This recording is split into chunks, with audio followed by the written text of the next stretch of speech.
Whatever religions and religious sects exist in this world were all formed in the name of some enlightened soul by some group of dedicated followers. The secluded spots that the noble sage had chosen for his meditation in the later years have now become pilgrimage centers, ashrams, monasteries, temples, and churches, where, in the name of those sages, and for earning their living, people engage themselves in various functions and practices ranging from simple livelihood to extreme luxury. Accomplished sages are always put on a pedestal, but no one can attain the state of accomplishment simply by putting themselves on a pedestal or being put there by devotees. That is the reason that Dharma has always been the field of an authentically realized sage, a true accomplished teacher. The Gita, the song celestial in Sir Edwin Arnold's translation, is undoubtedly a scripture. It is the actual teaching of the Supreme Spirit as manifested through the personage of Yogeshwar Lord Shri Krishna, a realized sage and enlightened teacher. These eternal truths and the true essence of the same sacred verses of the timeless dialogue between the accomplished teacher Krishna and the devoted and noble-hearted spiritual seeker Arjun are being relayed to you in their pure form and innate clarity through these audio cassettes of Yatharth Geeta.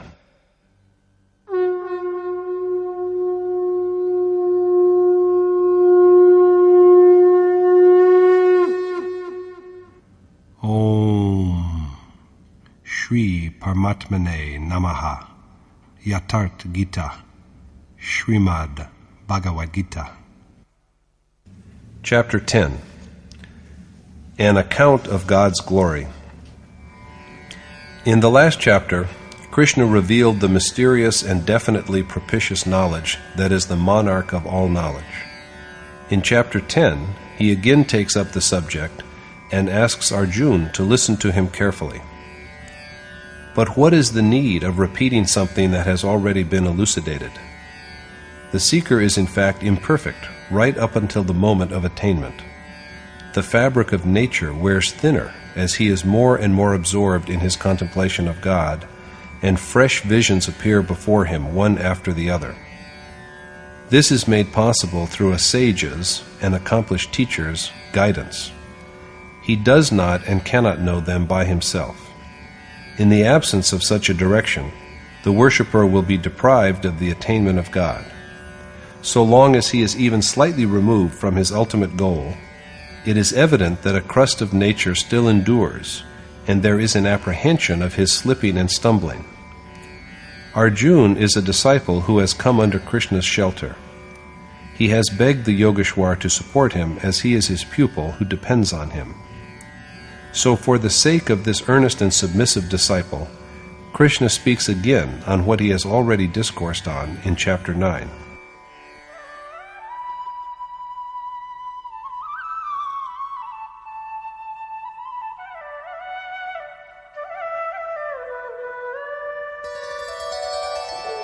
Bhuya eva mahabaho shrinu me paramam yatteham priyamanaya vakshami hitakamyaya. The Lord said, "Listen again, O the mighty-armed Arjun, to the mystic and compelling words I am about to speak because of my concern for the good of a beloved pupil.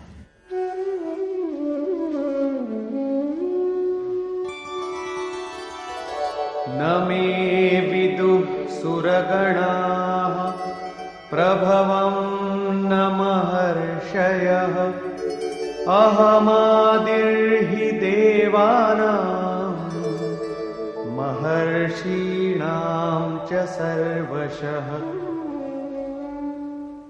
Neither gods nor great sages know my origin, for I am the primal source from which all of them have arisen. Krishna also declared earlier that since his origin and action are both celestial, they cannot be seen by physical eyes, so his manifestation goes unnoticed, even by men who have reached the spiritual level of gods and sages. On the other hand, however,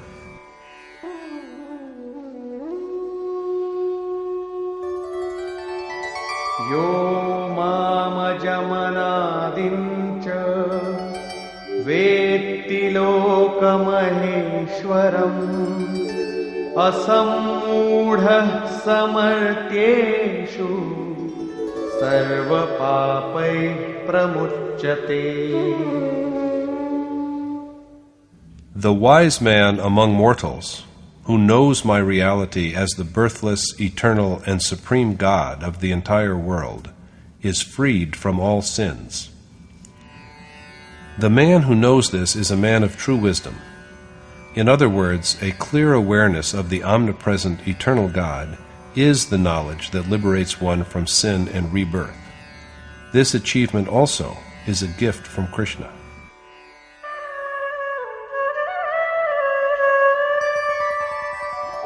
Buddhir jnanam sammoha Kshama satyam damah shamah Sukham dukkham bhavo bhavo Bhayam cha bhayamiva cha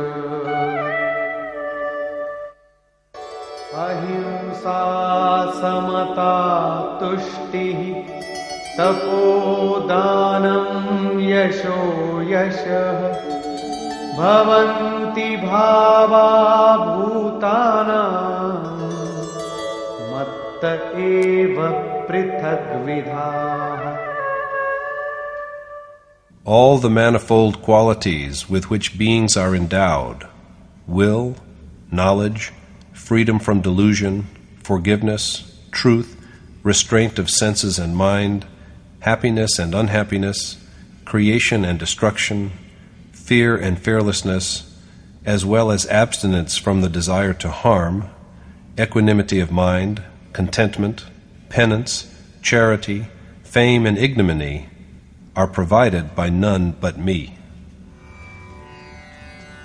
Firmness of purpose, knowledge, dedication to the goal, suppression of the mind and senses, inner happiness, the pains of the spiritual way, awakening of God within the self, total dissolution at the moment of realization, fear of the disciplining power of God, fearlessness of nature, conduct that does not degrade, equanimity in which there are no conflicts, contentment, penance in keeping with the needs of the goal, self-abnegation, and putting up equally with both honor and humiliation on God's way. All these propensities are of Krishna's making. These are the qualities that characterize the way of divine contemplation. In their absence, there remains only the ill-gotten horde of devilish instincts.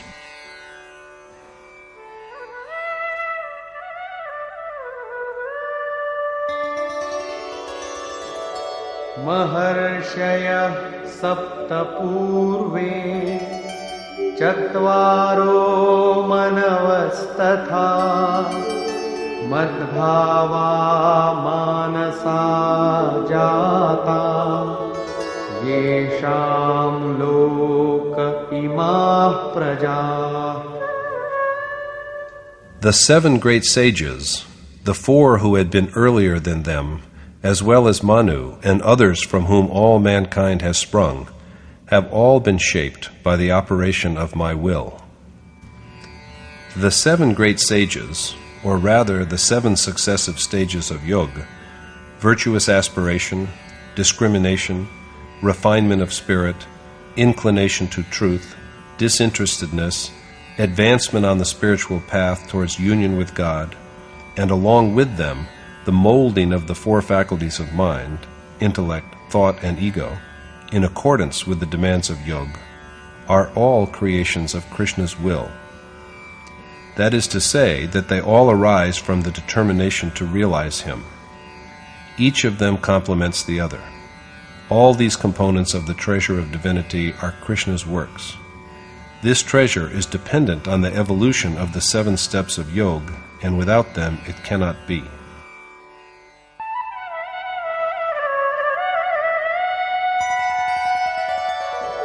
Etam vibhootim yogam cha mama yo vetti tattvatah so vikampena yogena yujjate natra samshayah. The one who knows the reality of my exalted magnificence and the might of my yoga doubtless partakes of my nature by becoming one with me through meditation. The man who learns of the excellence of yoga and the glories of Krishna by direct perception is united with him and abides in him. There is not even the least doubt about this. The steady, untrembling flame of a lamp where there is no wind is an apt illustration of the subdued mind of a yogi. Avikampan in the verse refers to such an analogy.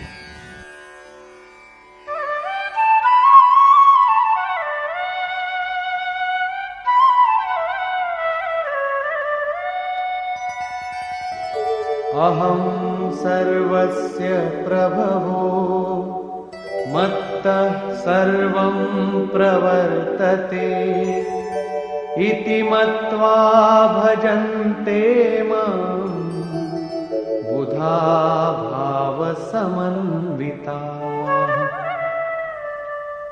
Aware of the reality that I am the source of all creation, as also the motive that stirs it to effort, and possessed of faith and devotion, wise men remember and worship only me. It is at Krishna's behest that the entire world is spurred to action. This implies that he is also the doer of whatever yogi do in keeping with his nature. All the yogi's endeavors are thus only blessings from him.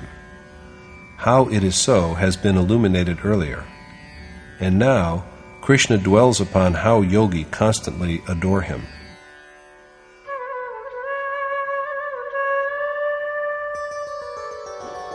Macchitta madgata prana bodhayantah parasparam kathayantascha mam nityam tushyanti charamanti cha.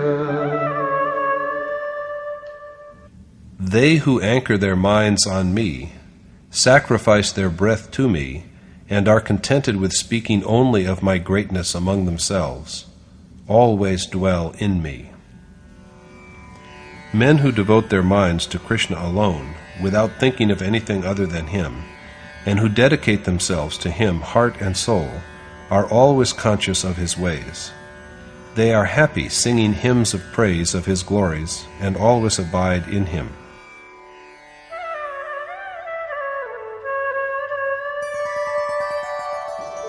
Tesham satatayuktanam bhajatam priti purvakam dadami buddhi yogam tam yena mam upayanti te. I bestow upon the devotees, who always remember me and adore me with love, that discipline of yoga, by learning which they attain to none but me. So the awakening of yoga in worshippers is also a gift from God. It depends upon his assuming the role of a charioteer. The following verse points to the way by which a sage and noble teacher like Krishna blesses his devotee with the knowledge that initiates him into yoga.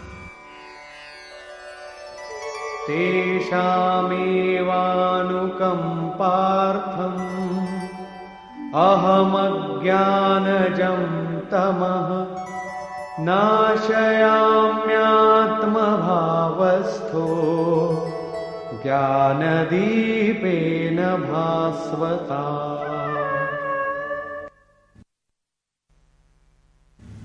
To extend my grace to them, I dwell in their innermost being, and dispel the gloom of ignorance by the radiance of knowledge. Krishna stands inseparably by the worshipper's self as a charioteer to destroy spiritual ignorance. Worship does not really commence until, through a sage who has known God, the Supreme Spirit Himself has come awake in the worshipper's soul and taken upon Himself the task of guidance from one instant to another, as also of restraining and disciplining him, and escorting him safely across the incongruities of nature. At this stage, God begins to command from all sides. But at the beginning, it is through an accomplished sage that He speaks. If a seeker is not fortunate enough to have such a sage as a teacher, God's voice is only faintly audible to him. The charioteer, whether he is the worshipped deity or a teacher-preceptor, or God Himself, is the same. When the charioteer has awakened in the worshipper's self, his dictates are received in 4 ways. At first, there is the experience that is related to gross breath, of the infusion into it of a thought that was earlier not in it. When a worshipper sits in meditation, he is confronted with a number of questions. When is his mind going to be truly absorbed? To what extent is it already absorbed? When does his mind desire to escape from nature, and when has it strayed from the path? The answers to these questions are signaled every moment by the adored God through physical reflexes. Twitching of limbs is an experience related to breath, and it appears simultaneously at more than one point, even within a moment. If the mind has deviated, these signals are transmitted minute after minute. But these signals are received only if the devotee holds on to the form of the worshipped godlike teacher with undeviating firmness. Reflex actions, such as twitching of limbs, are a much too frequent experience of ordinary beings because of the clash between their contradictory impulses. But these have nothing to do whatsoever with the signs that are transmitted to worshippers who are wholly dedicated to the sublime object of their worship. The other experience is connected with the awakening of breath in dreams. Ordinary men dream according to their desires, but when a worshipper cleaves to God, even dreams are transformed into divine instructions. Rather than dreaming, yogi perceive the act of becoming. These 2 experiences are both preliminary. Association with a sage who has known reality, having faith in him, and rendering him even a token service, suffice to bring about these experiences. But the 2 subsequent experiences of a worshipper are more subtle and dynamic, and they can be had only through active practice, only by really walking along the path. The 3rd experience is that of awakening into profound sleep. All of us in the world, after all, as it were, lie immersed in slumber. We are but lying in a state of insensibility in the dark night of ignorance. And whatever we do, day and night, is but a dream. Profound sleep here refers to the condition that follows after the stage when the memory of God flows through the worshipper so very like a perennial stream that his vision of God is permanently fixed in the mind.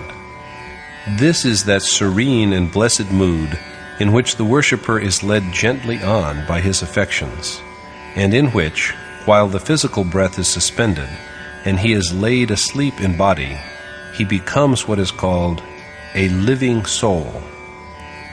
This is the state of harmony and of deep joy in which the worshipper is blessed with an insight into the very life of things. In such a condition, the worshipped God transmits yet another signal, which manifests itself in the form of an image that is in consonance with the yogi's prevailing mood and provides the correct direction, thus acquainting him with the past and the present.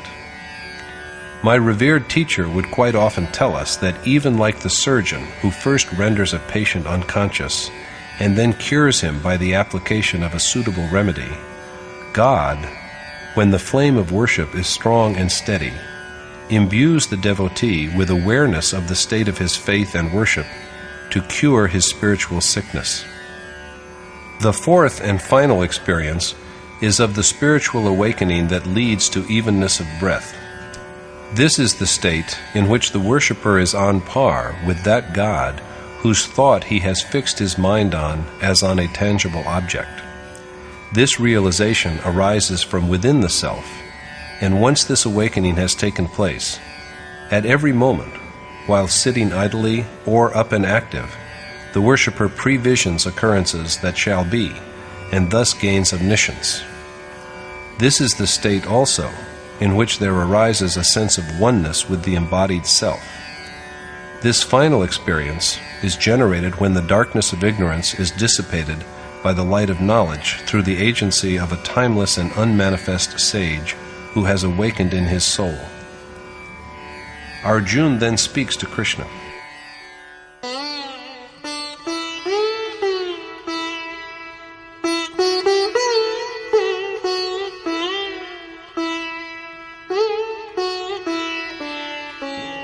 Param Brahma Param Dhama Pavitram Paramam Bhavan Purusham Shashvatam Divyam Adidevamajam Vibhum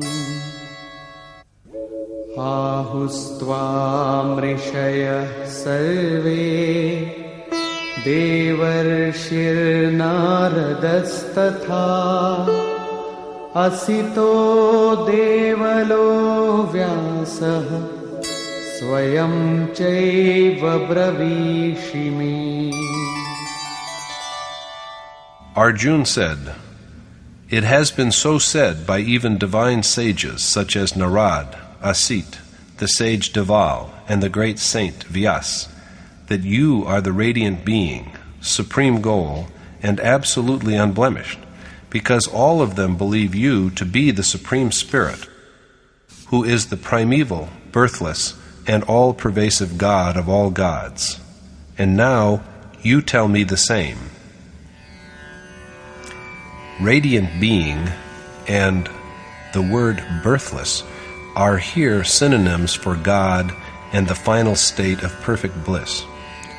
Arjun first refers to sages of the past who said the same, and now even divine sages like Narad, Asit, Deval, Vyas, and Krishna himself say it. The latter are all contemporaries of Arjun, and he has the advantage of associating with these sages. And they all, as well as Krishna, affirm what was declared by the sages of yore. So,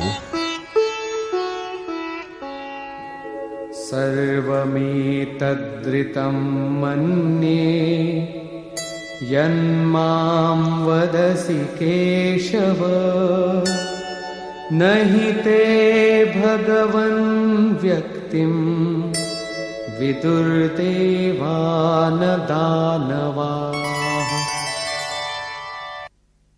I believe, O Keshav, all that you have told me to be true, and, O Lord Krishna, that it is known to neither demons nor gods. And Swayameva-atmanatmanam Vedthatvam Purushottama Bhuta-bhavana Bhutesha Deva-deva Jagatpate. O Supreme Lord, O Creator and God of all beings, O God of gods and Master of the worlds, I believe that this is known to you alone. This truth, which is known to Krishna, the Creator of all beings and their God, is also made known to those souls who are awakened and lit up by their consciousness of Him. So the knowledge of worshippers is really His knowledge. Vaktumarhasya sheshena divyayatma vibhutayah yabhir vibhutibhir lokan imam stvam vyapya tishtasi. So you alone are capable of enlightening me well on your glories by which you pervade and dwell in all the worlds. Therefore, Katham vidyamaham yogin Svam sada parichintayan Keshu keshu cha bhaveshu Chintyosi bhagavan maya. how should I, O Yogeshwar, know you by incessant contemplation, and in what forms, O Lord, should I worship you? These questions are agitating Arjun's mind. How should he know Krishna, a yogi? How should he meditate on him? And how should he remember him? Vistarenatmano yogam Vibhootim cha janardana Bhuyah kathaya triptehi Shrinvato nasti me mritam. And, O Janardan, tell me again the power of your yoga and your exalted magnificence, for I am not yet sated by the honey of your utterances. Krishna has stated briefly at the beginning of this chapter what Arjun wants to know again. Arjun begs him to elaborate the same again at greater length, because his curiosity is not yet fully satisfied. Moreover, he also wishes to hear Krishna's words just for the sake of listening to them. Such is the sweet charm of the speech of God and of sages. No wonder, according to Goswami Tulsidas, one who is satiated with listening to the chronicle of Ram is bereft of sentiment. Until the worshipper has access to the desired God, his thirst for the substance of immortality remains. If someone sits down on the way before the point of attainment with the feeling that he knows all, he has in fact known nothing. It is evident then that his progress is about to be obstructed. So it is the seeker's duty that he holds on to directions from the adored God and turns them into practice.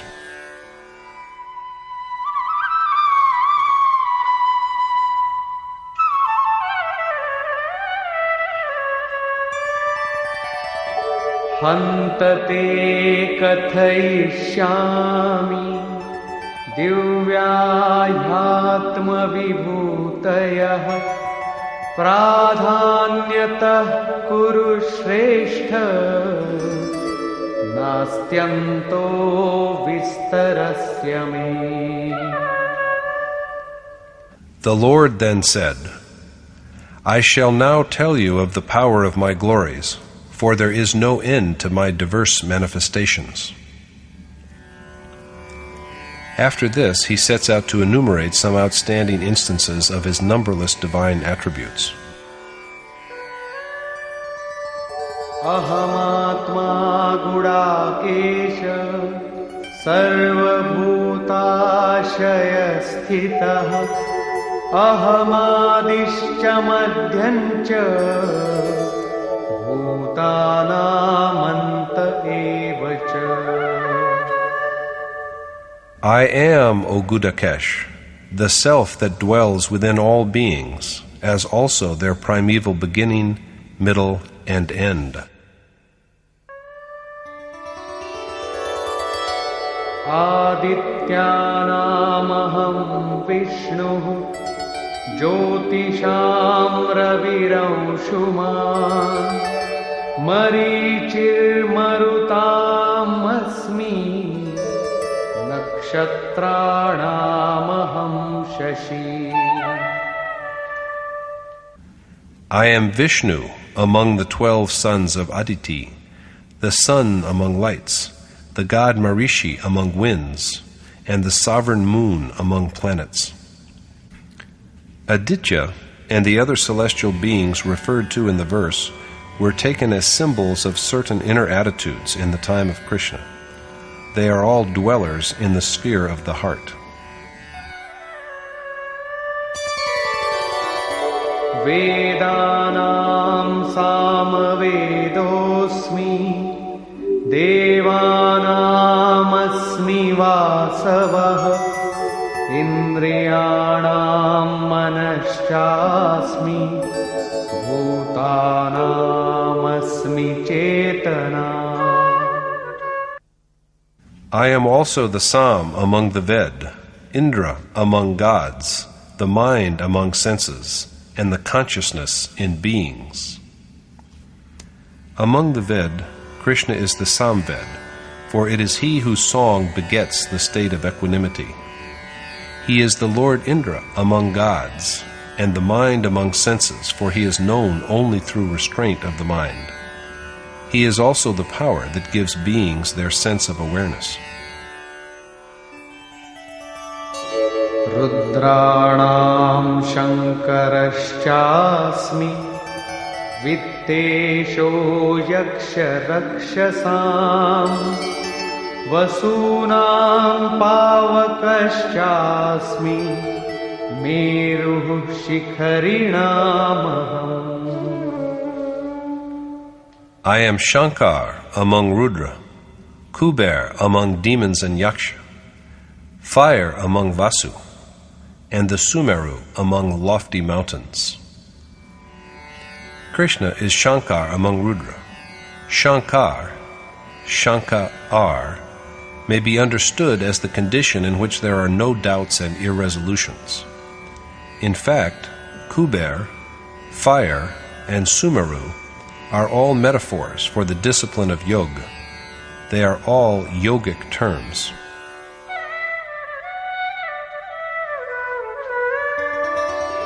Purodhasancha mukhyam ma Vidhi partha brihaspatim Senaninamaham skandah Sarasamasmi sagarah.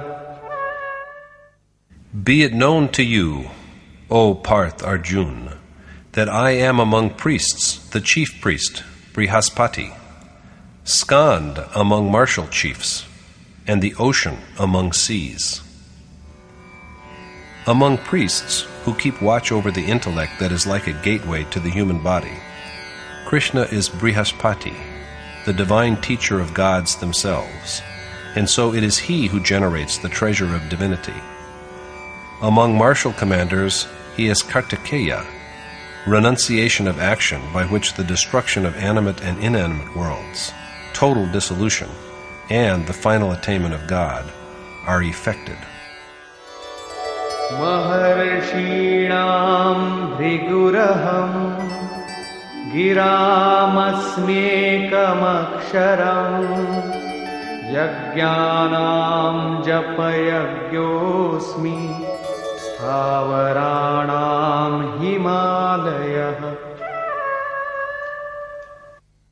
I am Bhrigu among the great saints, Maharshi, Om among words, the Yagya of intoned prayers, Jap Yagya, among Yagya, and the Himalaya among stationary objects. Krishna is Bhrigu among great sages. He is also Om, symbol of the Supreme Spirit, among words. He is the Jap Yagya among Yagya. Yagya is the image of that special form of worship that enables a worshipper to be united with God. In summary, therefore, it is remembrance of the Supreme Spirit and recitation of His name.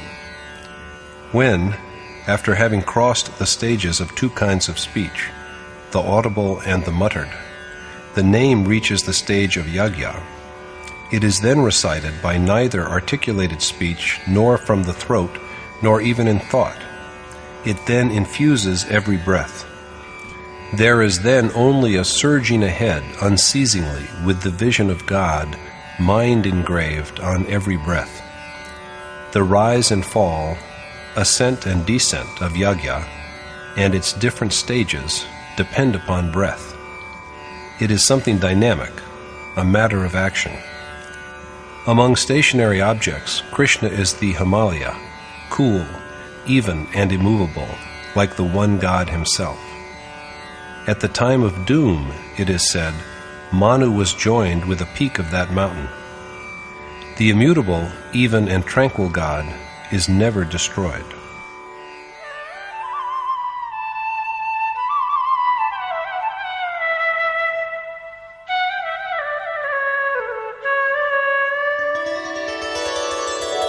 अश्वत्थः सर्ववृक्षाणां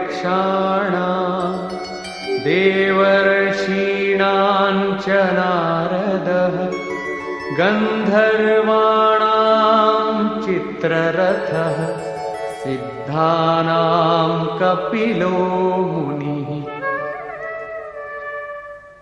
I am Ashwath among trees, Narad among divine sages, Chitrarath among Gandharv, and the sage Kapil among men of attainment. Krishna is Ashwath, the holy people or fig tree among trees. The world, which is not even sure of living until the symbolic tomorrow, is described as an inverted people or fig tree, whose root, God, is above, and whose boughs, nature, are spread below. This is not the ordinary people tree that is commonly worshipped, and it is in this sense that Krishna calls himself people among trees. Narad, Nade Randra, is Narad, has, on the other hand, such a sharp awareness that he can steadily hold on to the divine rhythm arising from breath. Among Gandharva, Krishna is Chitrarath, or that unique state in which the object of contemplation begins to be directly perceptible to the worshipper. Kapil is bodily manifestation.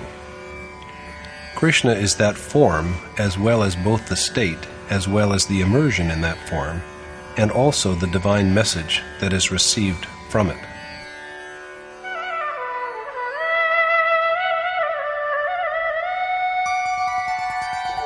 उच्चैः श्रवसमश्वानां विद्धि माममृतोद्भवम्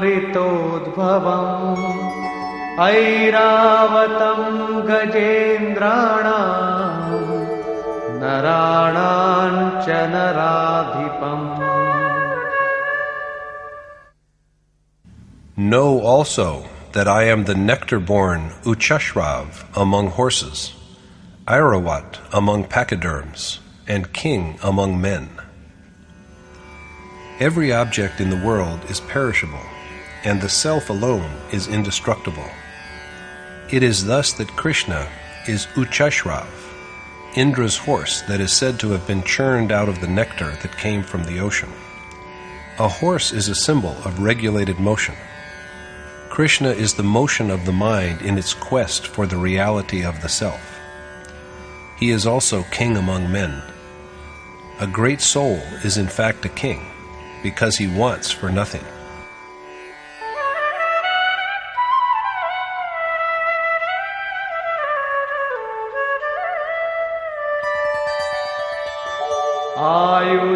आयुधानामहं वज्रं धेनूनामस्मि कामधुक् प्रजनश्चास्मि कन्दर्पः सर्पाणामस्मि वासुकिः.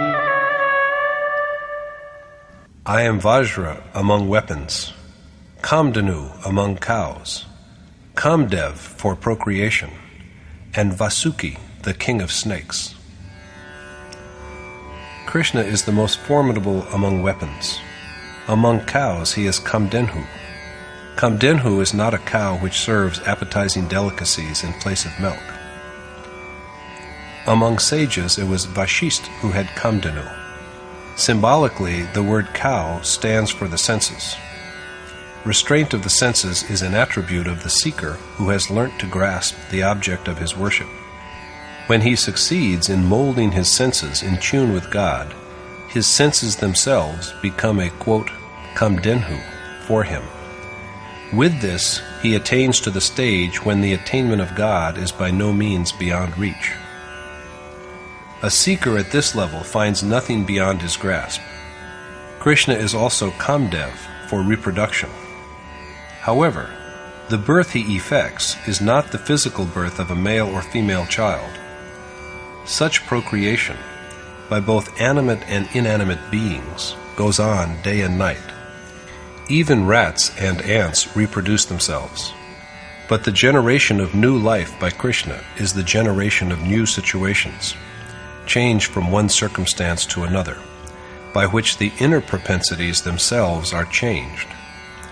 Among snakes, Krishna is Vasuki, the celebrated king of snakes who is said to be a son of Kashyap.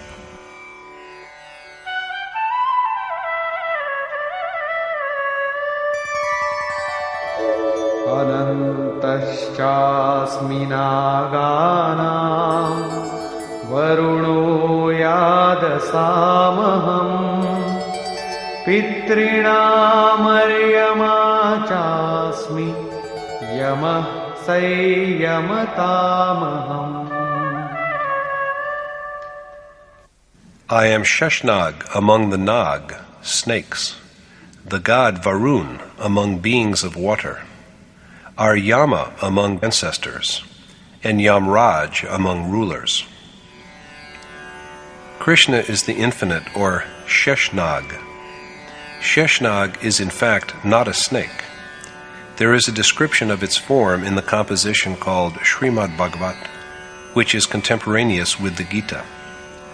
According to it, Sheshnag is an embodiment of God's Vaishnavi or Vishnu power, which is stationed at a distance of 30,000 yojan from the earth, and on whose head the earth rests lightly like a grain of mustard. This is in truth a picture of the force of gravity between objects which keeps the stars and planets in their respective orbits. This force winds itself around all of them and holds them like a snake. This is the infinite that holds the earth also. Krishna says that he is that divine principle.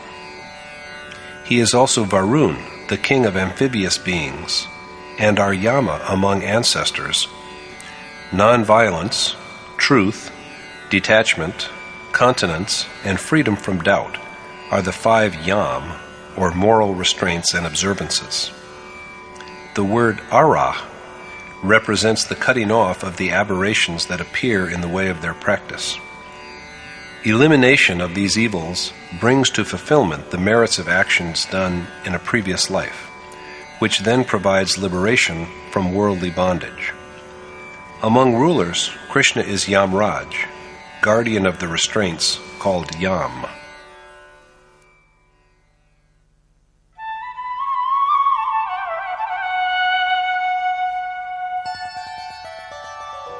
Pralhadaschasmi daityana kalah kalayatamaham mriganancha mrigendroham vainateyascha pakshinam.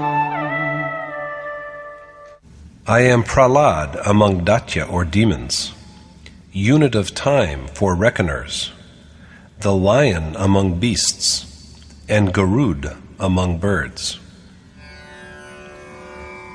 Krishna is Prahlad among demons. Prahlad, the word, is divided into par plus alad, is joy for others. Love itself is Prahlad. Attraction to God and the impatience to be one with Him while one is yet dwelling with demoniacal instincts is a process that ultimately leads to perception. Krishna is the joyous love of this union. He is also time among those who are given to counting its units. This reckoning is really not of numbers and of divisions of time. Krishna is rather the progressive lengthening of time that is devoted to the contemplation of God. He is the time of incessant remembrance of God, not only in the hours of wakefulness, but also in sleep. Among animals, he is Mrigendra, the lion, or king of beasts, a symbol of the yogi who also roams about and rules in the forest of yoga. Krishna is also Garud among feathered creatures. Garud is knowledge. When the awareness of God begins to grow, the worshipper's mind itself turns into a vehicle of the adored God. On the other hand, the same mind is like a serpent, sarp, an epithet of Garud, when it is infested with worldly desires, stinging and hurling souls into the inferno of mortal births. Garud is Vishnu's vehicle. When it is blessed with knowledge, the mind also turns into a vehicle on which is born the unmanifest spirit that permeates every atom of the universe. So Krishna is the mind that holds and carries the worshipped God within itself.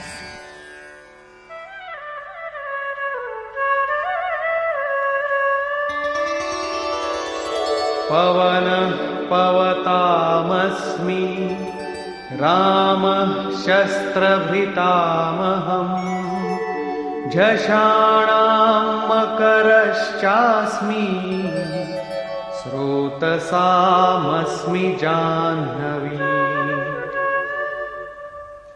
I am the wind among powers that refine, Ram among armed warriors, the crocodile among fishes, and the sacred Bhagirati Ganga among rivers. Krishna is the invincible Ram among wielders of weapons. Ram denotes one who rejoices. Yogi rejoice in knowledge. The signals received from the God they worship are their sole pleasure. Ram symbolizes that direct perception, and Krishna is that awareness. He is also the mighty crocodile among amphibian beings, and the most sacred Ganga among rivers.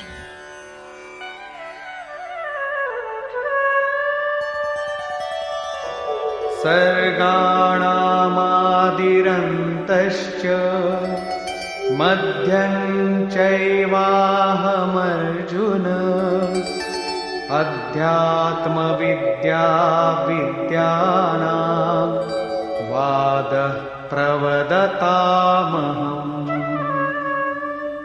I am, O Arjun, the beginning and end, and also the middle of created beings, the mystic knowledge of self among sciences, and the final arbiter among disputants. Among branches of learning, Krishna is knowledge of the Supreme Spirit, as well as of the relation between the Supreme and the individual soul. He is the knowledge that leads to the sovereignty of the Self. Dominated by Maya, the vast majority are driven by passion, malice, time, action, disposition, and the three properties of nature. Krishna is the knowledge that takes one from this slavery of the material world into the state in which the self is in supreme command. This is the knowledge that is called Adyatam. He is also the final verdict that resolves all disputes on the Supreme Spirit. What comes beyond this is, it is needless to say, beyond arbitration.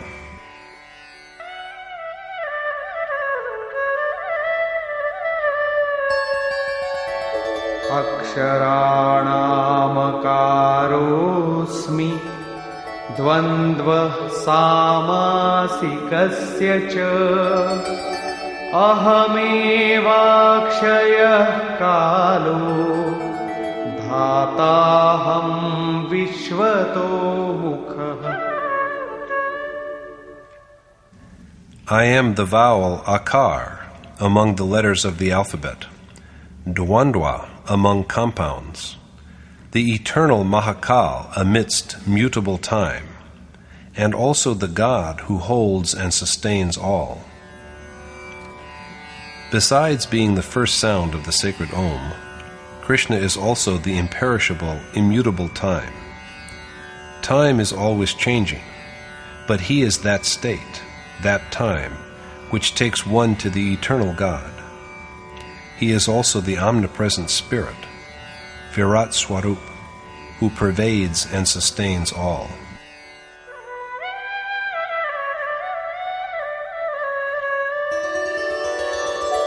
Mrityuh sarvaharashchaham udbhavascha bhavishyatam kirti shrirvakcha narinam smritir medha dhriti kshama. I am the death that annihilates all, the root of the creations to be, and Kirti among women, the embodiment of the feminine qualities of accomplishing action, vitality, Shakti, speech, memory, awareness, patience, and forgiveness. As Yogeshwar Krishna will say in the 16th verse of chapter 15, all beings, Purush, are of only two kinds, the perishable and the imperishable. All these bodies which generate other beings and die are mortal. Whether male or female, they are all Purush, according to Krishna. The other Purush is the imperishable cosmic spirit, who is perceived in the state when the mind has ceased to be. This is the reason why men and women equally can attain the supreme goal. The qualities of vitality, memory, awareness, and so on, pointed out in this 34th verse, are all feminine in principle. Does it mean that men have no need of these qualities? In truth, the animating principle of the heart's sphere is a feminine principle. The qualities enumerated in the verse need to be inculcated in all hearts, of men as much as of women.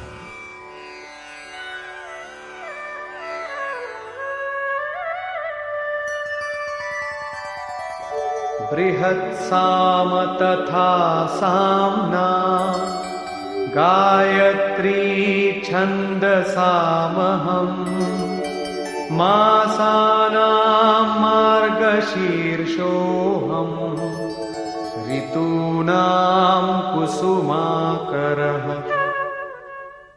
And I am the Samved among scriptural hymns, the Gayatri among metrical compositions, the ascendant Agrahayan among months, and the spring among seasons. Among the sacred Vedic texts, Shruti, that are fit to be sung, Krishna is the Samved, Vrihatsam, the song that produces evenness of mind. He is the spiritual awakening in these hymns. He, too, is Gayatri among verses. The Gayatri, it is important to realize, is a metrical composition of self-denying prayer, rather than a spell or charm, the recitation of which brings automatic salvation. After straying thrice, throwing himself at the mercy of the desired God, the sage Vishwamitar addressed him as the essence that permeates the earth, all the worlds, and the self, and entreated him to confer wisdom on him and to inspire him so that he could know his reality. So, as it may be seen, Gayatri is a prayer. The worshipper is not able to resolve his doubts by his own intelligence. He does not know when he is right or in error. So Krishna is the Gayatri by which the hapless worshipper surrenders himself to God. This prayer is doubtlessly propitious, for by this the devotee seeks refuge in Krishna.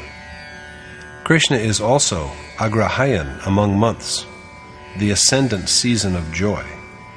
He is the state of felicity or happiness that this month resembles.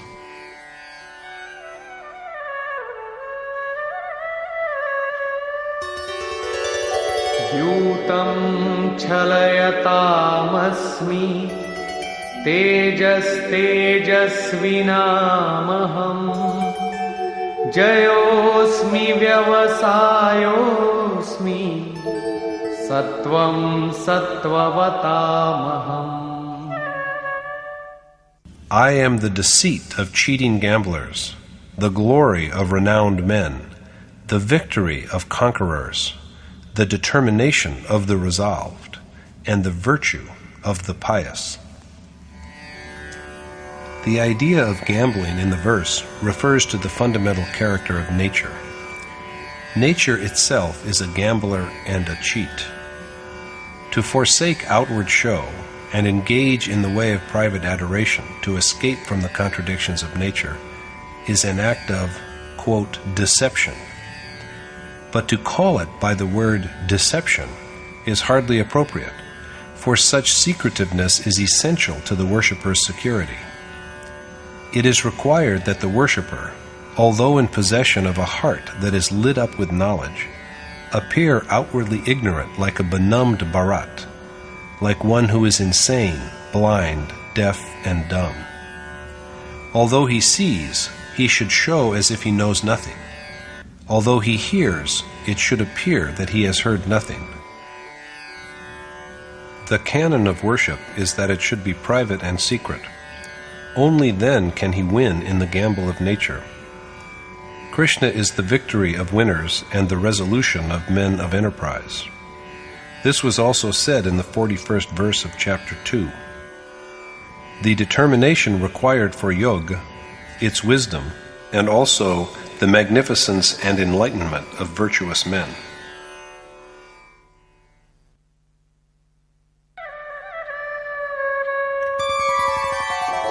Vrishninam vasudevosmi Pandavanam Dhananjayah Muninamapyaham Vyasah Kavinamushana Kavi.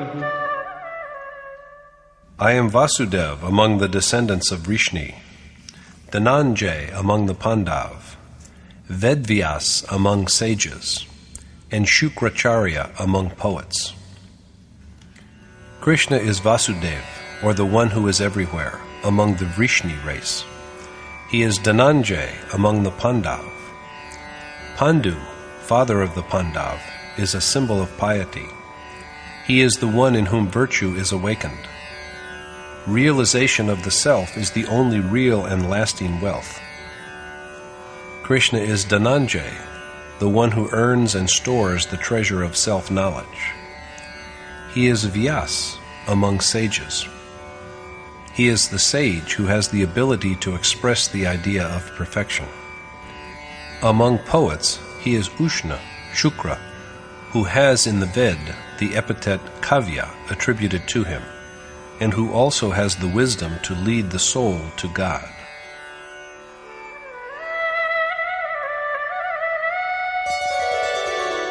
Dandodamayatam Nitirasmi jigishatam Maunam chaivasmi guryanam Jnanam jnanavatamaham. And I am the oppression of tyrants, the wise conduct of those who aspire to succeed, silence among secrets, and also the knowledge of enlightened men. Krishna is all these.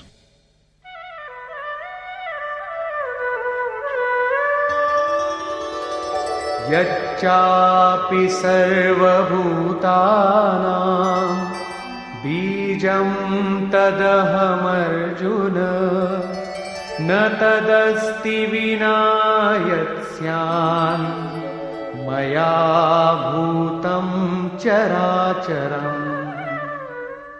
And, O Arjun, I am also the seed from which all beings have sprung up, because there is nothing animate or inanimate which is without my Maya. There is nothing, no being in the whole world who is devoid of Krishna, because he pervades all. All beings resemble him and are close to him. He further adds,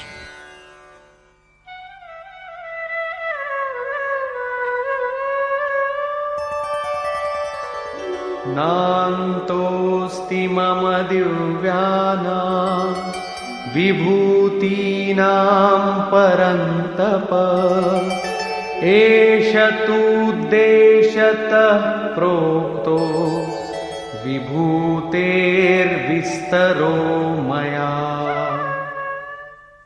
What I have told you, O Parantap Arjun, is only a brief abstract of my countless glories. So Arjun should regard whatever is endowed with magnificence, radiance, and might as having come forth from Krishna. This is what he is told now.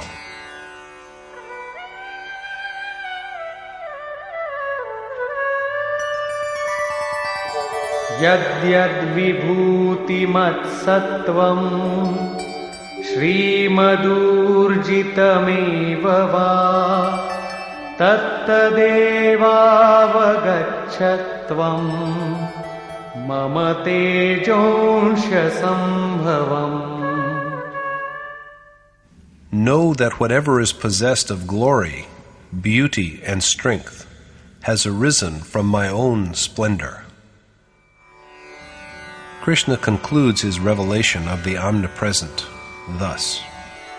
Athava bahunaitena kim gyatena tavarjuna vishtabhyahamidam kritsnam ekaanshena sthito jagat.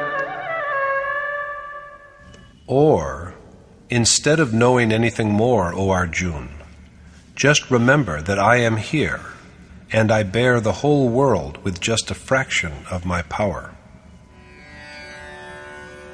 Krishna's enumeration of his manifold glories by analogy does not imply that either Arjun or any one of us should begin to adore the beings and objects he has cited for illustration.